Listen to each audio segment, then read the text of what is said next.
सुनीता ने खास मित्र और सहाध्यायी सहाध्यायी शब्द का अर्थ है साथ में पढ़ाई करने वाला। सहाध्यायी माइकल विलियम्स से शादी की और सुनीता पंड्या से सुनीता विलियम्स बनी। माइकल विलियम्स ने सुनीता की सिद्धि में साथ दिया। सिद्धि यानी कि सुनीता विलियम्स ने जो निश्चय किया था कि उसे अंतरिक्ष में जाना है, जो भी निश्चय किया था, संकल्प किया था, उस संकल्प ने माइकल विलियम्स ने सुनीता विलियम्स का बहुत ही साथ दिया था, सपोर्ट किया था। सुनीता को अंतरिक्ष परी बनाने में कल्पना चावला ने ही प्रेरणा स्रोत का काम किया। प्रेरणा स्रोत यानी कि प्रेरणा दी, इंस्पायर किया। पिछले 8 वर्षों में अंतरिक्ष यात्रा पर जाने वाली भारतीय मूल की दूसरी महिला की सकुशल वापसी से लोगों ने राहत की सांस ली। सकुशल यानी कि सलामत वापसी हुई। आपको तो पता ही है बच्चों कि जो कल्पना चावला थी, जब वो पृथ्वी पर लौट रही थी तो उनके साथ जो दुर्घटना हुई थी, इस वजह से जो भी लोग हैं उनमें एक डर लगा हुआ था कि सुनीता सकुशल वापस आ पाएगी या न आ पाएगी, लेकिन उसकी सकुशल सलामत वापसी हुई। इस वजह से लोगों ने राहत की सांस ली। अपनी वापसी के समय उन्होंने कहा था कि नासा के अभियान इस शब्द का अर्थ है मिशन। कल्पना के साथ काम करना बेहद सुखद अनुभव था। उन्होंने नासा के जो भी मिशन है उसमें कल्पना चावला के साथ काम किया था। उस काम करने के अनुभव को, एक्सपीरियंस को उन्होंने सुखद अनुभव बताया है। हम दोनों की रुचि काफ़ी अलग थी।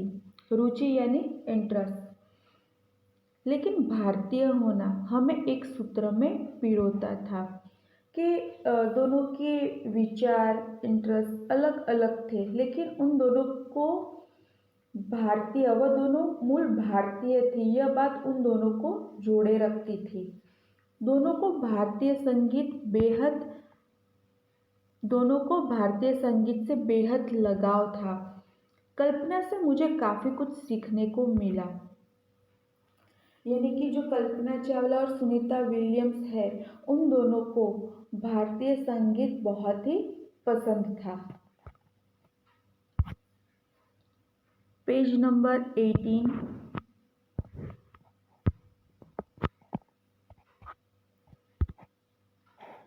जून 1998 में सुनीता को नासा के लिए चयनित किया गया।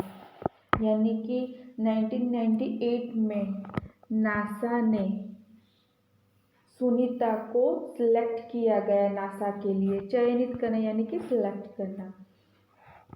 अगस्त 1998 में उन्होंने नासा में प्रशिक्षण प्रारंभ कर दिया। प्रशिक्षण यानी कि ट्रेनिंग, एक विशेष प्रकार की शिक्षा प्रारंभ करना यानी कि शुरू किया। बच्चों देखिए, नासा की जो भी ट्रेनिंग थी वह 1998 में शुरू हुई थी। कड़े प्रशिक्षण के बाद सुनीता खुद अंतरिक्ष यात्रा के लिए तैयार हो गई। यानी कि बहुत ही कठिन से कठिन इन्होंने ट्रेनिंग ली थी। उस कठिन ट्रेनिंग के बाद वह अंतरिक्ष में जाने के लिए तैयार हुई थी। सुनीता बताती है कि अंतरिक्ष स्पेस स्टेशन में जिंदगी आसान नहीं है। खाने से लेकर नहाने तक यहाँ सब कुछ कठिन है। सुनीता बताती है कि वहाँ पर स्पेस स्टेशन में जो जिंदगी है, आमतौर पर हम घर पर बहुत ही आसानी से खाना खाते हैं, नहाते हैं, लेकिन वहाँ पर स्पेस स्टेशन में ये सारे काम करने में बहुत ही मुश्किलें आती है। ये सारे कठिन काम हैं। लौटने में मुश्किल होती है। आरंभ में चलने फिरने में दिक्कत होती है। दिक्कत यानी कि मुश्किलें आती है। हड्डियाँ कमज़ोर हो जाती है। दिमाग तैयार होने में समय लगता है। यानी कि घर के अंदर हम जो काम आसानी से करते हैं वही काम वहाँ पर जाकर आसानी से नहीं कर सकते हैं। वो सारे काम करने में दिक्कत मुश्किलें आती है। जैसे कि दिमाग तैयार होने में समय लगता है। जैसे कि हम सोकर उठते हैं तो सोकर उठने के बाद हम तुरंत जल्दी जल्दी कुछ काम नहीं कर सकते। बस वैसी ही स्थिति वहाँ स्पेस स्टेशन में आती थी कि हमारा जो दिमाग है उसे रेडी होने में टाइम लगता था। सुनीता ने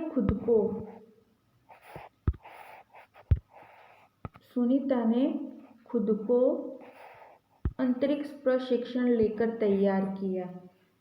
यानी कि सुनीता ने खुद को अंतरिक्ष प्रशिक्षण यानी कि अंतरिक्ष की ट्रेनिंग लेकर कि वहाँ पर जीवन कैसे होता है।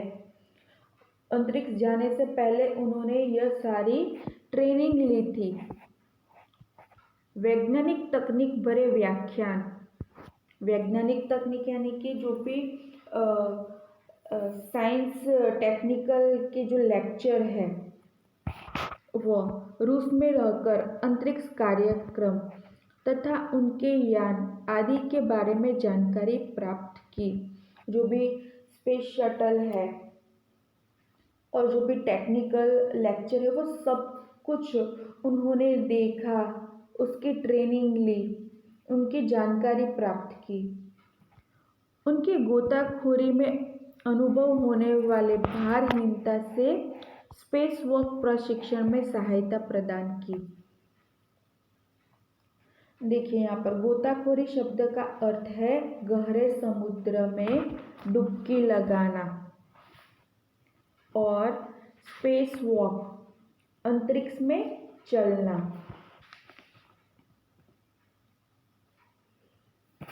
भारहीनता शब्द का अर्थ यहाँ पर होता है बच्चों कि अंतरिक्ष में गुरुत्वाकर्षण के अभाव में किसी भी चीज़ में भार न रहने की स्थिति।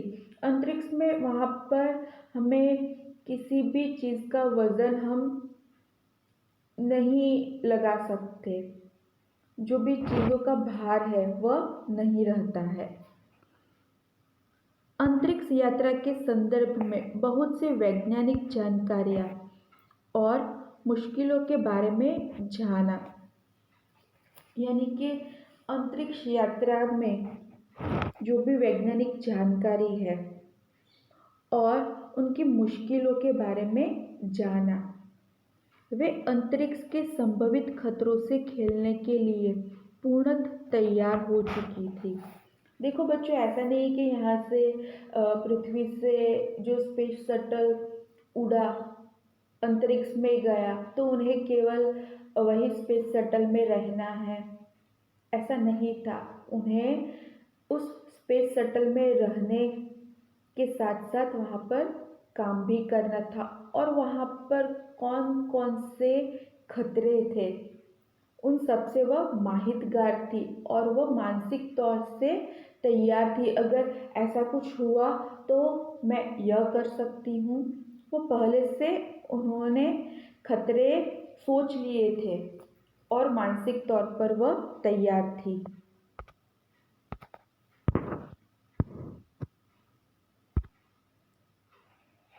सुनीता पूरी तैयारी के लिए 9 दिन पानी के अंदर भी रही। प्रशिक्षण खत्म होने में करीब 8 साल लगे। यानी कि उन्होंने नासा के लिए वो 1998 में सिलेक्ट हो गई थी। उसके बाद भी उन्होंने 8 साल ट्रेनिंग ली, कड़ी ट्रेनिंग, कठिन से कठिन ट्रेनिंग ली। उसके लिए यह नासा की ट्रेनिंग के लिए वह लगातार 9 दिन तक पानी के अंदर रही और उनकी जो ट्रेनिंग है वह करीब 8 साल तक चली।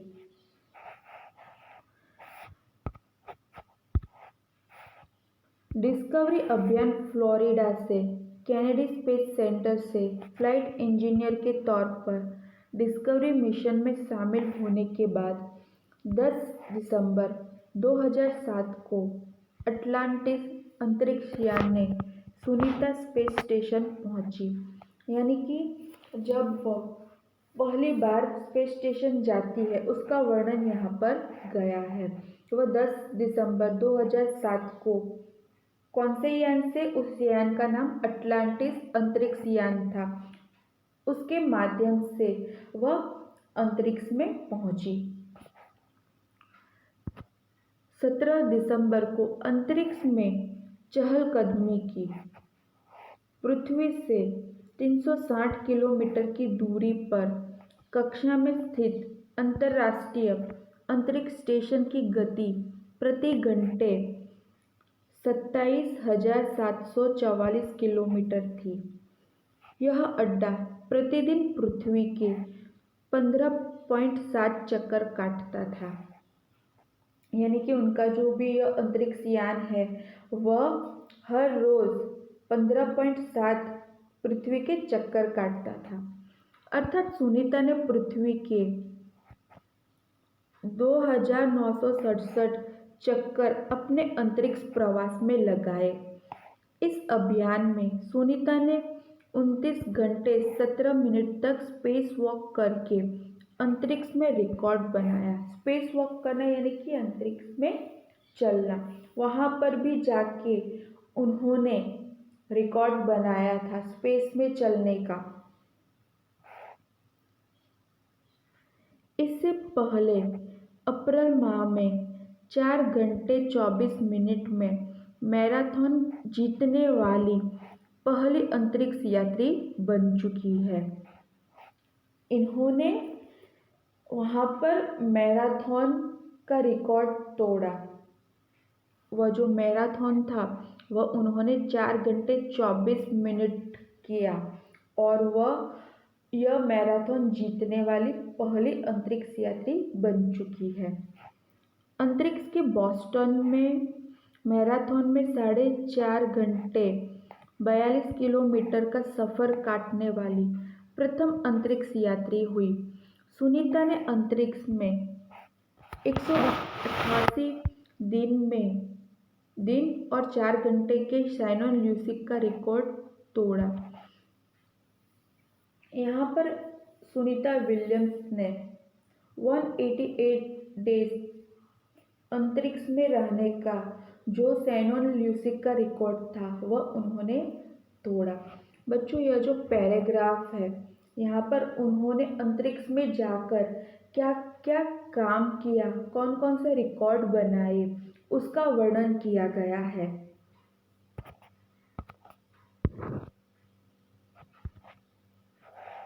सुनीता विलियम्स का 6 महीने तक रहने का अनुभव है कि वहाँ व्यायाम करना बहुत आवश्यक है। व्यायाम यानी कि एक्सरसाइज।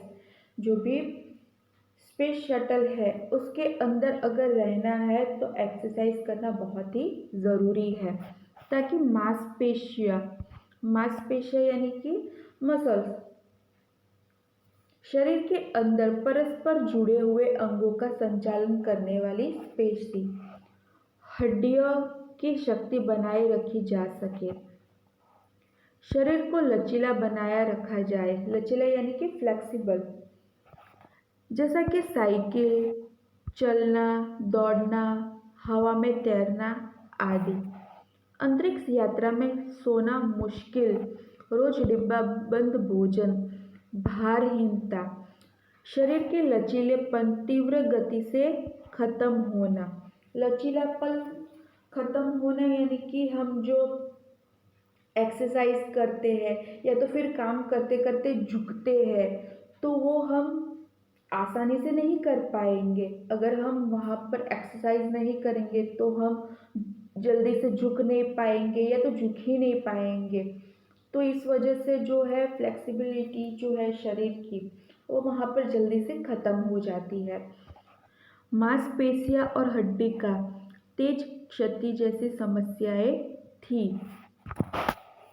यहाँ पर इस पैराग्राफ में उन्होंने बताया है कि अगर स्पेस शटल में रहना है तो वहाँ पर जो हम रात को सो जाते हैं तो वो बहुत ही मुश्किल होता था। वहाँ पर रोज़ गर्मा गर्म भोजन नहीं मिलता था, डब्बों में पैक किया गया भोजन वहाँ पर खाने को मिलता था। और वहाँ पर जो शरीर को लचीलापन बनाए रखने के लिए एक्सरसाइज करना बहुत ही ज़रूरी था। सुनीता ने अंतर्राष्ट्रीय अंतरिक्ष केंद्र में 6 महीने प्रवास के दौरान कई महत्वपूर्ण कार्य किए। वह अंतरिक्ष में 6 महीने रही थी, जैसे human life science, physical science, पृथ्वी का निरीक्षण, शिक्षा और टेक्नोलॉजी डेमोन्स्ट्रेशन जैसे विषयों पर काम किया। वो वहाँ केवल स्पेस शटल में रहने के लिए नहीं गई थी, वहाँ पर रहने के साथ साथ उन्होंने ह्यूमन लाइफ साइंस यानी कि जो मनुष्य जीवन का जो विज्ञान है, फिजिकल साइंस, पृथ्वी का निरीक्षण यानी कि जो भी हमारी पृथ्वी है उसका ऑब्जर्वेशन किया, फिर शिक्षा और टेक्नोलॉजी डेमोन्स्ट्रेशन जैसे विषयों पर उन्होंने काम किया था। इसके अलावा सुनीता ने इस दौरान जमा किए गए ब्लड सैंपल न्यूट्रिशन से संबंधित अनुसंधान कर रहे वैज्ञानिकों तक पहुंचाए। अनुसंधान यानी कि जो भी उन्होंने ब्लड सैंपल इकट्ठे किए थे वह न्यूट्रिशन से संबंधित अनुसंधान यानी कि जांच पड़ताल इन्वेस्टिगेशन के लिए वैज्ञानिकों को भेज दिए गए।